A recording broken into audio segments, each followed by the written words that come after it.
Maraming mga proyekto na naumpisahan, mga key projects, ang kanyang tatay, dating Pangulong Rodrigo Duterte. At mula rito, umaasa siya na magkakaroon ng tunay na unity at continuity. Pero ano ang nangyari ngayon?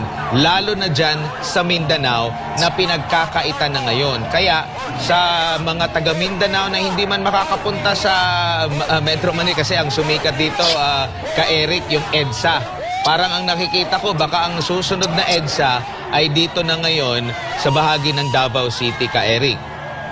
Correct. Agree.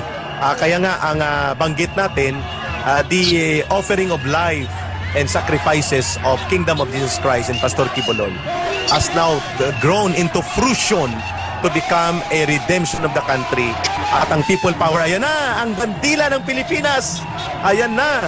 Dumadagsa na po ang mamamayan. Tama ka, Brother Admar. The birth or rebirth of people power now is being started in Davao City in front of Davao Cathedral of Kingdom of Jesus Christ. Ito po'y hustisya at katarungan para sa sambayanang Pilipino at nagsimula na ngayon sa Davao. Sinisingil na po ng mamamayang Pilipino ang kalapastanganan, abuso sa kapangyarihan at pagkabulok sa pangungurakot ng gobyerno ni Marcos Jr. Napupundi na at napupuno na ang mamamayan. Kaya ngayon dumadagsa na sa Davao City. Nananawagan tayo sa buong daigdig na may mga Pilipino sa buong bansa na kung saan man kayo, by the number of 5 or 10 lang kayo, magtipon-tipon in prayer and in solidarity, online, join SMNI, DZAR online platform and join the online people power right now happening in Davao City. At ito nang simula ng pagpapanganak ng pagbangon ng Pilipino para ibangon ang matuwid na pamamahala sa ating bansa sa pamamagitan ng pagpapalayas kay Marcos Jr. at sa mga alipores niyang abusado. Coach Oli, nandyan. Eric at Brother Admar, siguro magpapaalam muna ako dahil wala na akong masabi dahil nagliliyab na to. Gusto ko lang lumabas. Okay. Sige. Pasensya na po ka-Eric, brother. At sino yung dumating? Congressman Duterte yata, nandyan. Pulong Duterte dito na? Oo, nandyan na. Mayor Basti Duterte, nandyan na. Support ng pagkain. Oo, andyan na. Nagpadala si Congressman Pulong Duterte. Ayun na, Senator Bato de la Rosa. Let's go now to Davao. Gusto ko lang bumaba. Sige. Okay, Coach Oli. Maraming salamat. Gusto ko lang bigyan ng pagkakataon nito na magpasalamat tayo sa KOJC. Dahil alam naman natin ito ay trabaho ng buong Pilipinas, buong mamamayan. At alam natin, nararamdaman natin, nag-aalab ng puso ng mga Pilipino. Pero ito po ay naging kasangkapan ng KOJC para ito'y simulan. Ang kailangan lang po natin kasi ay spark, yung simula. At ito na nga po yung inaantay natin. Ito na yung spark at sinimulan ng KOJC. Maraming salamat po sa KOJC at gusto ko lang pasalamatan ng Diyos sa pagsuporta at talaga po ang hustisya ay makakamtan lang sa Diyos. Maraming salamat, Brother Admar. Ka-Eric, kita-kita po tayo. Bababa na ako. Maraming salamat. God bless everyone. Yan, maraming salamat si Coach Oli ng Banateros, no? Tuloy-tuloy pa rin ang ginagawa nila sa labas. Patuloy ang pagdami, ka-Eric, ng mga tao sa labas. Though marami ding mga kapatiran tayo dyan sa loob ng KOJC, hindi na nga pinapalabas, no?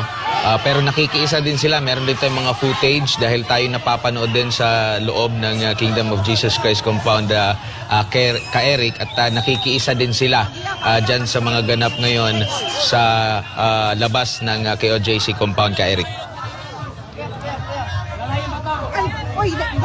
Hanggang ngayon ay justice for Kingdom of Jesus Christ, justice for all. At nananawagan ng buong sambayan ng Pilipino na lumayas na sa kapangyarihan si Marcos Jr. at ibigay na po ang tamang pamamahala sa tamang pamumuno ng ating Vice Presidente. Pangalawa, nanawagan po ang mamamayang Pilipino na palayasin na ang illegal na pag-okupa ng mga pulis sa loob ng compound ng Kingdom of Jesus Christ at palayasin na sa poder. Kasama po ni Marcos, si Abalos, si Marbil at saka itong si Torre. At sila po'y singilin sa kanilang mga krimen at paglabag sa karapatan ng mamamayan. At pangatlo, Nananawagan po ngayon ang sambayan ng Pilipino sa buong Mindanao, Davao, and buong Pilipinas. Nagsisimula na po ang panawagang magkaroon ng bagong gobyerno at mapayapang pagtransisyon ng kapangyarihan. Ito po'y gabi ng pagpapanganak sa tinatawag naming the real birth of people power in Davao para po bawiin ang kapangyarihan sa kamay ng abusadong gobyernong ito. Nakikita po ninyo, nakakasama po natin sila online. Ngayon po, hindi na ito mapipigilan. Taong bayan na po ang nagpuprotekta sa Kingdom of Jesus Christ. Taong bayan na po ang nananawagan na ipagtanggol at bigyan ng katarungan ang mga kababayan nating dinadahas at ginagahasa ang karapatan at kalayaan sa loob ng compound ng Kingdom of Jesus Christ. BBM resign. And marami na ring mga maliban sa mga banateros, marami na rin ang mga vlogger na nagla-live dito sa mga ganap ngayon sa Davao City. Okay, ka-Eric, and ang panawagan nila, malinaw na malinaw ito, BBM resign. So kumbaga, napatong-patong na ang lahat ng mga problema ang kinakaharap ngayon, lalo na yung rule of law. Hindi na pag-observe sa rule of law, kawalan ng matinong solusyon sa problema sa kahirapan, pagtaas ng presyo ng mga bilihin, kawalan ng solusyon sa kriminalidad. Hindi natin alam kung ano na ang mga nangyari dito sa mga ganap, sa mga missing na mga individual at mga tao, problema sa illegal na droga at iba pang mga krimen. Pero iba kanilang mga tinututukan, hindi na naaakma sa pangangailangan ng taong bayan, ka Eric. Tama po. At napakaganda ang tanawin, Brother Atmar, mga kababayan na may nagwawagayway ng bandera ng Pilipinas. Those who have flags at their homes, dalhin nyo po dito ngayon sa Kingdom of Jesus Christ compound sa labas to symbolize our solidarity for the country and the people. Mga flaglets o mas maganda mga flags mismo ng Pilipinas, at ngayon ay madagundong po ang boses na kikinig po kayo dito sa live broadcast for 48 hours na ng SMNI at ng DZAR. Ay nakikita po ninyo ang panawagan, Marcos alis dyan at Marcos resign, sapagkat ang lahat ng ito, ang pasimuno at simula ay nagmumula sa bulok, palpak at wala sa lugar na pamumuno ni Marcos Jr. na inabuso niyang poder. Binabawi na ng sambayan ng Pilipino ang kapangyarihan na ibinigay at pinagkaloob sa kanya nung eleksyon. At ngayon po ay challenge ito sa Philippine National Police at sa Armed Forces of the Philippines. Kayo ba ay magpoprotekta sa bulok na politiko? Kayo ba ay susunod sa mga illegal na utos sa sakta ng inyong kababayan? Kayo ba ay magiging instrumento para pumatay ng kapwa Pilipino? O kayo ba ay titindig, Armed Forces of the Philippines at Philippine National Police, kayo ba ay titindig sa inyong mandato to serve and protect the people? And the protector of the people in the state ay kayo po, hindi po ang mga politiko ang dapat yung paglingkuran. Si Torre, si Marbil, si Abalos ay naglilingkod sa mga politikong bulok. Kaya po, nararapat lamang na maganap itong pagbawi ng kapangyarihan ng mamamayan na nagaganap ngayon sa Davao.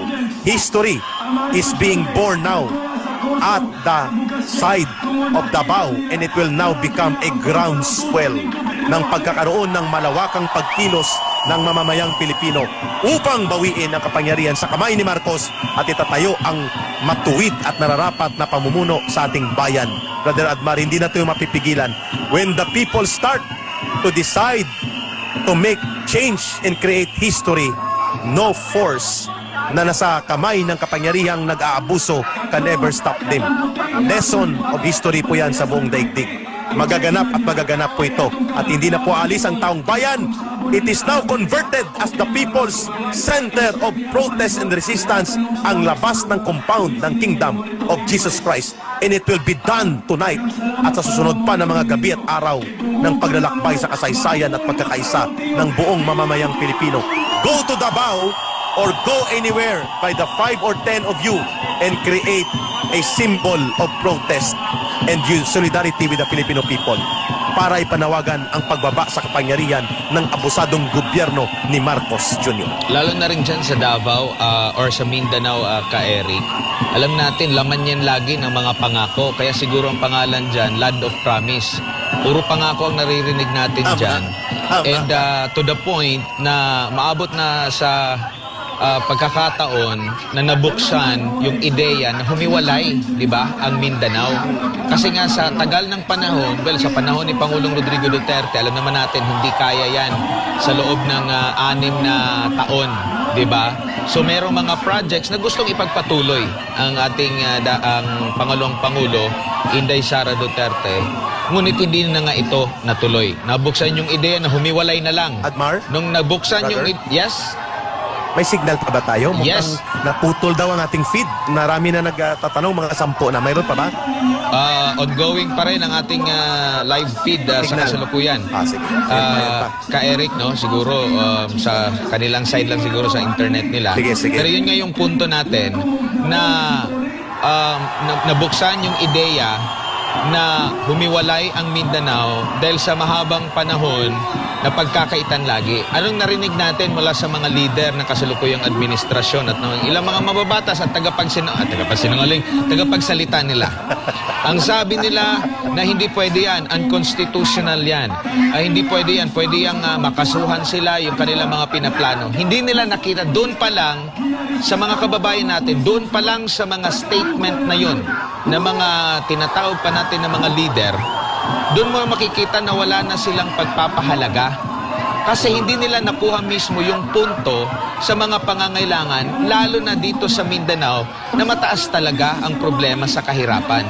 Ang punto po doon, huwag niyong kalimutan ang Mindanao. Kaya nabubuksan itong ideya. Kasi ang nakikita natin, panay na lang dito sa mga malalaking syudad, no? Lalo na dito sa Metro Manila, dito sa Luzon. Kumbaga, pero ang laki ng yaman na ibinibigay ng Mindanao sa kabuang ng bansang Pilipinas sa ating pamahalaan. 'Di ba? Yung mga ang binabayad nga na tax nandoon sa sa dito sa Metro Manila, pero yung lahat ng mga resources na ito nagmumula sa Mindanao. Pero laging nahuhuli ang Mindanao at doon mo makikita sa kanilang mga pananalita